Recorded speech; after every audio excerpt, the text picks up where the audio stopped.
नमस्कार, मैं निशि भाटिया और आप देख रहे हैं एएमवी नेटवर्क। चलिए बुलेटिन की शुरुआत करते हैं कुछ अहम खबरों के साथ।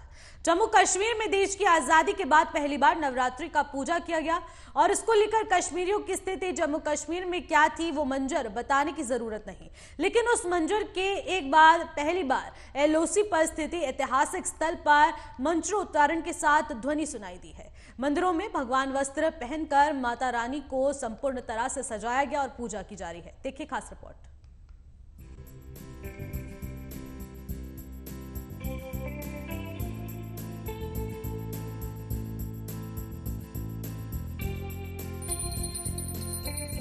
जम्मू कश्मीर में कश्मीरी पंडितों का नरसिंगार हर किसी के दिमाग में बैठा होगा।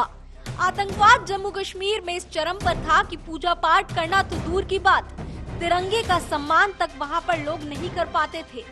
लेकिन 370 हटने के बाद जम्मू कश्मीर के लोगों की खुशी कुछ और ही थी और जम्मू कश्मीर में जहां इस्लामाबाद का झंडा फहराया जाता था, आज एलओसी में स्थित शारदा मंदिर में देश की आजादी की पहली बार नवरात्रि की पूजा हुई। ये मंदिर कुपवाड़ा के टिटवाल में स्थित है।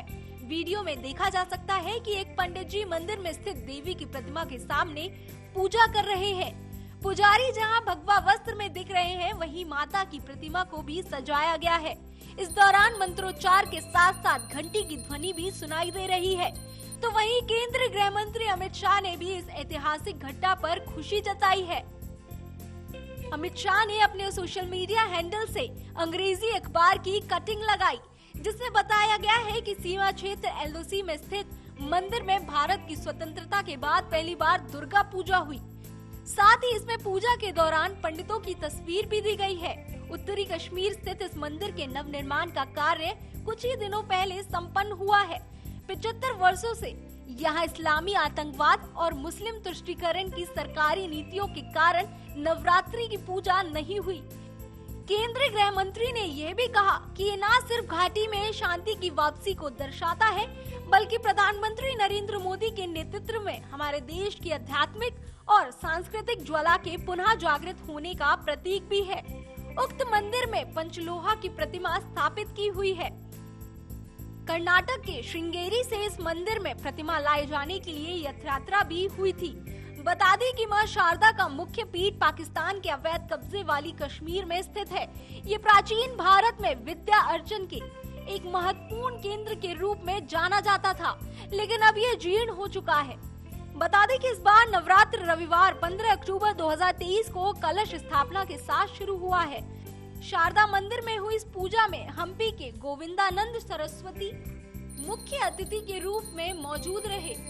वो हनुमान जी का जन्म स्थान माने जाने वाले कर्नाटक के किशिकंदा में रथ यात्रा निकाले जाने के लिए जाने जाते हैं। पूजा के कार्यक्रम में अच्छी संख्या में श्रद्धालु भी पहुंचे। इस दौरान कश्मीरी पंडितों का जत्था भी मौजूद रहा। 80 से 90 दशक के बीच में कश्मीरी पंडितों को घाटी से निकाल दिया गया था। उनका नरसिंहार हुआ था और महिलाओं के साथ बलात्कार हुए थे। उस भयानक मंजर को भला कौन ही भूल सकता है जो जम्मू कश्मीर के पंडितों के साथ हुआ। उसका भय, उसका खौफ सिर्फ और सिर्फ एक सच्चा हिंदू ही जान सकता है। Bureau report, AMV network.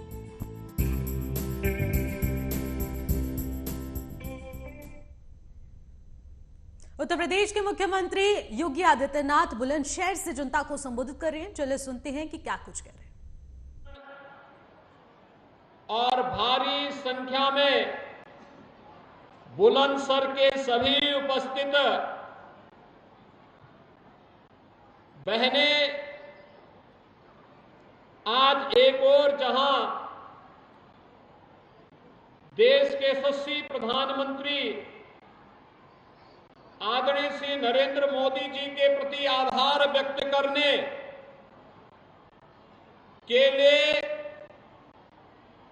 Bulandshahr की बहनें यहां एकत्र हुई हैं, वही नवरात्रि, शारदीय नवरात्रि में आपके अभिनंदन के लिए मैं स्वयं आपके बीच में यहां पर आया हूं। शारदीय नवरात्रि के अवसर पर मैं आप सबका हृदय से अभिनंदन करता हूं, स्वागत करता हूं और नारी शक्ति बंधन अधिनियम के पारित होने पर आदरणीय प्रधानमंत्री जी के प्रति उत्तर प्रदेश की मातृशक्ति की ओर से हृदय से आभार भी व्यक्त करता हूं। इस अवसर पर जनपद बुलंदशहर की 208 करोड़ रुपए की लागत की 104 परियोजनाओं का लोकार्पण और 424 करोड़ रुपए की लागत से 152 परियोजनाओं के शिलान्यास का कार्यक्रम भी हो रहा है। इन सभी परियोजनाओं के लिए बुलंदशहर वासियों को हृदय से बधाई और मेरी मंगलमय शुभकामनाएं। भाइयों बहनों, हम सब जानते हैं पिछले 9-9.5 वर्ष के अंदर प्रधानमंत्री मोदी जी के नेतृत्व में हम सब ने एक नए भारत का दर्शन किया है। एक ऐसा भारत जो समर्थ भारत है, शक्तिशाली भारत है, स्वावलंबी भारत है और दुनिया की एक महाशक्ति के रूप में स्थापित होने वाला भारत है। ये वही भारत है जो 2014 के पहले जिसमें अविश्वास का माहौल था, असुरक्षा का माहौल था, घुसपैठिए जब मर्जी तब भारत में घुसपैठ करते थे, भारत के सामने असमंजस की स्थिति थी कि कौन सी नीति अपनानी है और किस रास्ते चलना है। लेकिन 2014 में आने के बाद प्रधानमंत्री मोदी जी ने एक ऐसे नए भारत को आगे बढ़ाने का संकल्प आगे बढ़ाया जिस भारत में जाति, मत, मजहब और क्षेत्र भाषा के आधार पर नहीं बल्कि गांव, गरीब, किसान, नौजवान और महिलाओं को समान अधिकार मिले और सम्मान के साथ आगे बढ़ने का अधिकार मिले और उसके तहत उन्होंने अपनी योजनाएं बनाई और उन्हें प्रभावी ढंग से लागू किया है। अगर मातृशक्ति के इस सम्मान की जब मैं बात करता हूं तो भाइयों बहनों, बेटी बचाओ बेटी पढ़ाओ से जो कार्यक्रम प्रारंभ हुआ, आज उसका परिणाम है कि इस पश्चिमी उत्तर प्रदेश की हमारी बेटी पारुल चौधरी और अन्नू रानी एशियन गेम्स में गोल्ड मेडल लेकर के आती है। गोल्ड मेडल याद करिए, इन दोनों बेटियों ने यहां की मातृशक्ति के गौरव को बढ़ाया है, देश का सम्मान बढ़ाया है और अपने सामर्थ्य की ताकत का एहसास देश और दुनिया को कराया है। और हमने भी कहा है दोनों को सीधे डिप्टी एसपी बनाएंगे। अब डिप्टी एसपी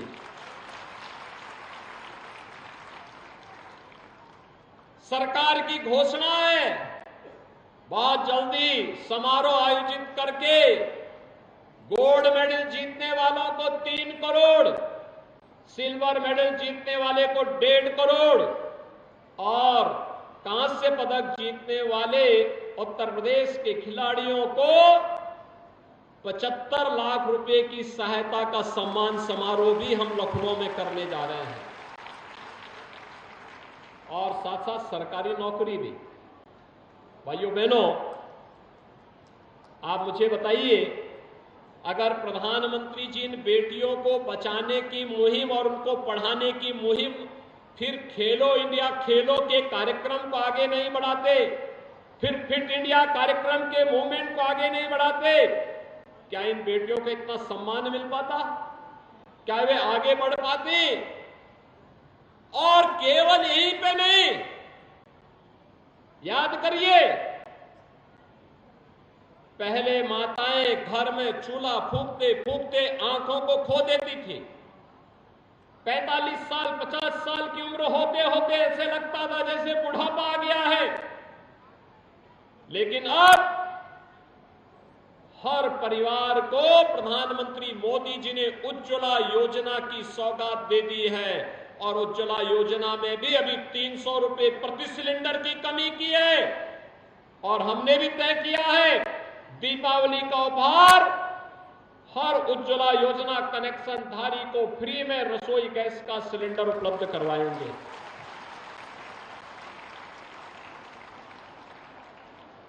आखिर माताओं के लिए पहले कनेक्शन नहीं मिलता था। 14 के पहले रसोई गैस की कितनी किल्लत थी किसी से नहीं छुपा हुआ है, लेकिन अब तो जब मर्जी तब कनेक्शन ले लो और गरीब परिवारों को तो फ्री में रसोई गैस के कनेक्शन। देश के अंदर लगभग 10 करोड़ परिवारों को जिन्होंने आजादी के बाद रसोई गैस का सिलेंडर नहीं देखा था, उन्हें इस सुविधा का लाभ मिला है। और उत्तर प्रदेश में 1 करोड़ 75 लाख परिवारों को इस सुविधा का लाभ मिला है, जिसमें 1 करोड़ 75 लाख बहनें और माताएं इस योजना से लाभान्वित हुई हैं। देश के अंदर याद करिए कि देश के अंदर लगभग 4 करोड़ परिवार ऐसे थे जिनके सिर को ढकने के लिए छत नहीं थी, अपना मकान नहीं था। पहली बार प्रधानमंत्री आवास योजना में ग्रामीण और शहरी क्षेत्र में उन 4 करोड़ परिवारों को, जिसमें ज्यादातर मालिकाना अधिकार बहनों को दिया गया, प्रधानमंत्री मोदी जी ने घर का उपहार भी उन्हें देकर के लखपति बनाने का काम किया है। उत्तर प्रदेश में अब तक 55 लाख बहनों को एक आवास उपलब्ध कराया जा चुका है। भाइयों बहनों, इससे पहले योजनाएं क्यों नहीं मिलती थी? नारी गरिमा के प्रतीक, नारी गरिमा के प्रतीक स्वच्छ भारत मिशन के अंतर्गत हर घर में शौचालय हो, यह कार्य भी पहली बार हुआ है। आपने देखा होगा देश के अंदर 12 करोड़ शौचालय बन जाना और उत्तर प्रदेश में 2.25 लाख शौचालय का बन जाना, यह भी नारी गरिमा का प्रतीक तो बना ही है, साथ साथ स्वच्छ भारत मिशन के अंतर्गत तमाम प्रकार की बीमारियों को समाप्त करने का एक माध्यम भी बना है। आयुष्मान भारत में, आयुष्मान भारत के अंदर देश के अंदर हर उस गरीब परिवार को जिसके पास स्वास्थ्य की सुविधा नहीं थी, 5 लाख रुपए सालाना स्वास्थ्य बीमा का कवर आयुष्मान भारत के अंतर्गत प्रधानमंत्री मोदी जी ने दिया है। अकेले उत्तर प्रदेश में 10 करोड़ परिवार इस योजना से लाभान्वित हो रहे हैं और लाभ ले रहे हैं। अनेक ऐसे कार्यक्रम जो बेटियों के लिए, बहनों के लिए, माताओं के लिए कल्याणकारी कारक हैं, उनकी सुरक्षा के लिए, उनके सम्मान के लिए और उनके स्वावलंबन के लिए महत्वपूर्ण थी। पहली बार आजादी के बाद पहली बार वे योजनाएं लागू हुई और उन्हीं योजनाओं को प्रभावी ढंग से प्रदेश के अंदर जब डबल इंजन की भारतीय जनता पार्टी की सरकार को आपका आशीर्वाद प्राप्त हुआ, प्रभावी ढंग से इस सरकार ने लागू किया है, भाजपा की सरकार ने लागू किया है और उसी के प्रति कृतज्ञता ज्ञापित करने और आपका अभिनंदन करने के लिए आज मैं स्वयं बुलंदशहर में आया हूं। भाइयों बहनों, आप सब जानते हैं वर्तमान में हमने मिशन शक्ति के 4थे संस्करण के कार्यक्रम को आगे बढ़ाया है। मिशन शक्ति का एक 4th संस्करण एक बार फिर से प्रभावी ढंग से नारी गरिमा की सुरक्षा करते हुए, उनके सम्मान को विवृद्धि करते हुए, उनके स्वावलंबन का मार्ग प्रशस्त करने का एक अभियान है और इसकी शुरुआत हमने 2020 में की थी। इस अभियान के क्रम को आगे बढ़ाते हुए यह कार्यक्रम लगातार केंद्र और राज्य सरकार की डबल इंजन की सरकार महिलाओं के कल्याण के लिए, उनकी सुरक्षा और उनके स्वावलंबन के लिए कौन से कार्यक्रम कर रही है, इन कार्यक्रमों को प्रभावी ढंग से आगे बढ़ाने का जन जागरण का और उनको प्रभावी ढंग से लागू करने का एक अभियान है। इस क्रम में लगातार एक और केंद्र और राज्य सरकार की योजनाओं की जानकारी हर एक स्तर पर, गांव पंचायत में, नगर में, वार्ड स्तर पर, स्कूल कॉलेज में उपलब्ध करवाई जा रही है। वहीं सुरक्षा में सेंध लगाने वाले तत्वों पर भी कार्रवाई के लिए प्रभावी एक्शन भी लिए जा रहे हैं। आप सब जानते हैं अपराध और अपराधियों के प्रति हमारी सरकार की जीरो टॉलरेंस की नीति। सुरक्षा में जो सेंध लगाएगा उस व्यक्ति को फिर कहीं भी जाएगा पाताल से भी ढूंढ निकालेंगे उसको, और पाताल से ढूंढ निकालने की कार्रवाई लगातार चल रही है। लगातार उस अभियान को हम आगे बढ़ाए हुए हैं, क्योंकि हमें मानना है आधी आबादी सुरक्षित तो सब कुछ सुरक्षित, सब कुछ अपने आप सुरक्षित हो जाता है। उद्योग लगते हैं, कारखाने लगते हैं, रोजगार का सृजन होता है, खुशहाली आती है, अभियान तेजी के साथ आगे बढ़ता है, और यहीं से शुरुआत होती है राम राज्य की स्थापना का। जनवरी में अयोध्या में प्रधानमंत्री जी के कर कमलों से भगवान श्री राम के भव्य मंदिर के में रामलला विराजमान होंगे, तो राम राज्य की तो आधारशिला पहले सुरक्षा से ही शुरू होती है। ये शुरुआत वहीं से शुरू होती है, और उसी अभियान को आगे बढ़ाने के लिए आज हम सब यहां पर आए हैं। भाइयों बहनों, हम सबको इस बारे में ध्यान रखना होगा। अगर सुरक्षा है तो विकास भी आगे बढ़ता है, सुरक्षा है तो निवेश भी आगे बढ़ता है, सुरक्षा है तो रोजगार का सृजन भी होता है। कोई सोचता था बुलंदशहर में भी मेडिकल कॉलेज होगा, लेकिन मेडिकल कॉलेज की स्थापना हो गई। सर्वैश्वर कल्याण सिंह जी के नाम पर मेडिकल कॉलेज की स्थापना आपके सी बुलंदशहर में हो रही है, और उन्हीं के नाम पर हो रही है। ये कोई सोचता था? बुलंदशहर के ही बगल में जेवर में एशिया का सबसे बड़ा एयरपोर्ट बन रहा है, और एयरपोर्ट के साथ साथ फिल्म सिटी का भी निर्माण होने जा रहा है। अब आपको फिल्म सिटी के लिए मुंबई या हैदराबाद नहीं जाना पड़ेगा, बल्कि फिल्में यहीं पे बनेंगी, यहीं के कलाकारों को एक मंच मिलेगा और कला को आगे बढ़ाने में भी मदद मिलेगी। ये भी रोजगार का एक साधन होगा। कोई सोचता था जहां पहले गुंडा टैक्स वसूली होता था, आज वहां पे बड़े बड़े निवेश हो रहे हैं, और यह सभी कार्यक्रम अगर प्रभावी ढंग से आगे बढ़ पा रहे हैं इसलिए क्योंकि आपके द्वारा चुने गए जनप्रतिनिधि जन मेहनत करते हैं, शासन के पास योजनाओं को भेजते हैं।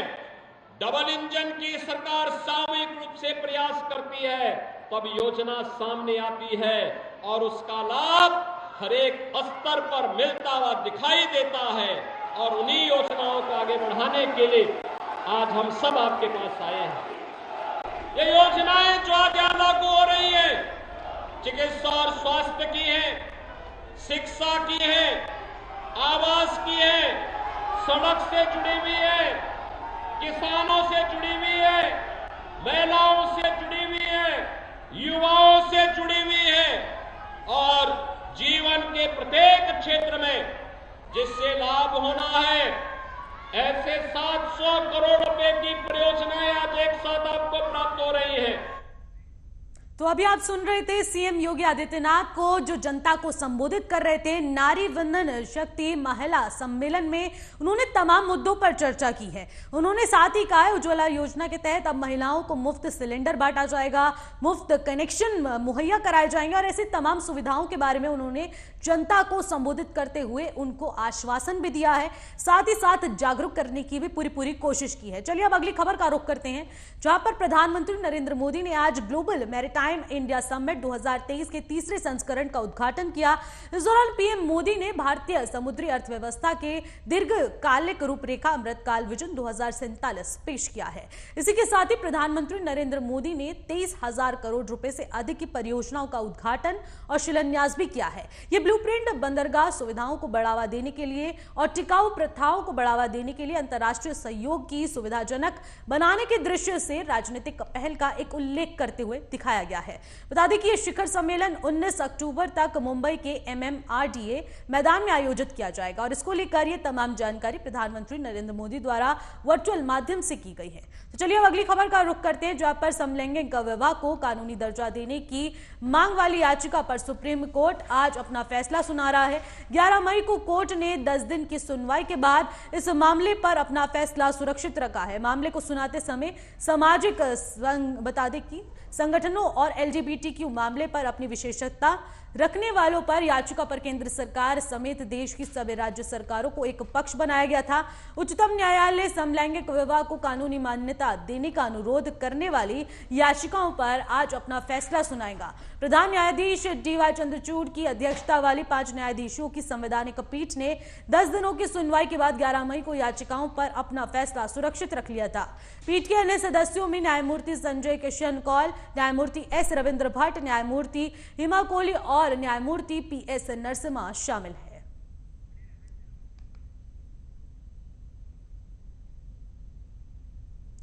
तो आपको बता दें सुप्रीम कोर्ट में ये फैसले को लेकर अब तमाम बातें की गई हैं। मामले में CJI चंद्रचूड़ द्वारा इस पर सुनवाई की गई है और स्पेशल मैरिज एक्ट में बदलाव करने पर संसद में किस तरीके से बातचीत की जाएगी, इसको लेकर भी बातचीत की गई है। दिल्ली में ये बता दें कि सुप्रीम कोर्ट में सेम सेक्स मैरिज को लेकर एक अहम कानून बनाने पर बातचीत की जा रही थी, लेकिन उसके बाद आपको बता दें ये न्यायाधीशों की जो बैठक की गई है उसमें तमाम मुद्दों पर चर्चा की गई है जो इस स्पेशल मैरिज एक्ट से जुड़ी हुई है। इस खबर पर अधिक जानकारी के साथ हमारे संवाददाता नागेंद्र भाटी भी हमारे साथ जुड़ चुके हैं। नागेंद्र, स्पेशल मैरिज और सेम सेक्स में मैरिज करने को लेकर जो एक कानून बनाने की बातचीत की जा रही है और उस कानून में कई अहम बदलावों पर भी चर्चा की जा रही है, तो इस पर सुप्रीम कोर्ट के फैसले में क्या कुछ बदलाव देखने को मिले हैं? बिल्कुल, देखिए सुप्रीम कोर्ट के 5 जजों की बेंच ने इस पर फैसला लिया है और उन्होंने साफ तौर पे कहा है कि कानून बनाना संसद का काम है, कोर्ट का काम नहीं है। लिहाजा जब संसद इसमें कुछ बदलाव करती है तो वो लागू हो सकता है। फिलहाल उन्होंने स्पेशल मैरिज एक्ट में कोई भी बदलाव करने के लिए मना कर दिया है और इसमें कहा गया है कि जो समलैंगिक विवाह है इसको स्पेशल मैरिज एक्ट में नहीं ला सकते हैं। स्पेशल मैरिज एक्ट में सिर्फ संसद बदलाव कर सकता है, तो संसद कानून बनाकर इसमें बदलाव करे। दूसरा जो अहम फैसला आज सुप्रीम कोर्ट में लिया गया है उसमें ये कहा गया है कि अब से पहले जो अनमैरिड या फिर जो समलैंगिक कपल थे वो बच्चा गोद नहीं ले सकते थे, लेकिन अब कोर्ट ने कहा है कि जो लोग अविवाहित हैं और जो समलैंगिक हैं वो लोग बच्चे को गोद ले सकते हैं। जी, और इसको लेकर CJI चंद्रचूड़ ने तमाम बातें कही हैं कि इस कानून के क्या कुछ फायदे हो सकते हैं, क्या कुछ नुकसान हो चुके हैं और इसको लेकर जो संसद में हंगामा चलता है, संसद में प्रस्ताव को पारित करने की अनुमति रखी जाती है, इसको लेकर हाल फिलहाल क्या कुछ बयान जारी किया गया है? देखिए, CJI की तरफ से सुनवाई के दौरान साफ तौर से ये कहा गया है कि वो इसमें कोई कानून अपने पास से नहीं कर सकते हैं, कोई बदलाव इसमें नहीं कर सकते हैं। कानून बदलने या बनाने का जो अधिकार है वो संसद के पास है। लिहाजा संसद ही इस पर आगे कार्रवाई करे कि उन्हें स्पेशल मैरिज एक्ट में कोई बदलाव करना है या फिर नहीं करना। एक बड़ी उम्मीद जो क्वेयर सोसाइटी है उसको था कि आज उनके फेवर में फैसला आएगा, क्योंकि मई में ही 5 जजों की जो बेंच है उसने फैसला सुरक्षित रख लिया था। तो एक उम्मीद थी समलैंगिकों को कि हो सकता है कि उनके फेवर में कोर्ट फैसला सुनाए, लेकिन आज जिस तरह से साफ तौर पर सुप्रीम कोर्ट और CJI की तरफ से साफ कर दिया गया कि स्पेशल मैरिज एक्ट में बदलाव संसद का काम है, कोर्ट का काम नहीं है। दूसरा जो बच्चा गोद लेने पर है उसमें जो न्यायाधीश भट्ट थे उन्होंने विरोध किया कि जो कानून पहले से जैसे चल रहा है उसको ऐसे ही चलने दें। जो अनमैरिड या फिर समलैंगिक कपल हैं उनको जो बच्चा गोद देने का जो मामला है उस पर उन्होंने विरोध किया। हालांकि फिर जो बाकी के जज थे वो इसके समर्थन में थे। तो ये अब सुप्रीम कोर्ट की तरफ से साफ किया गया है कि जो अविवाहित जोड़े हैं वो भी बच्चे गोद ले सकते हैं। ठीक है, बहुत बहुत शुक्रिया नागेंद्र तमाम जानकारी के लिए। तो फिलहाल इन खबरों में बस इतना ही। देश और दुनिया की तमाम बड़ी खबरों के लिए देखते रहेगा एएमवी नेटवर्क।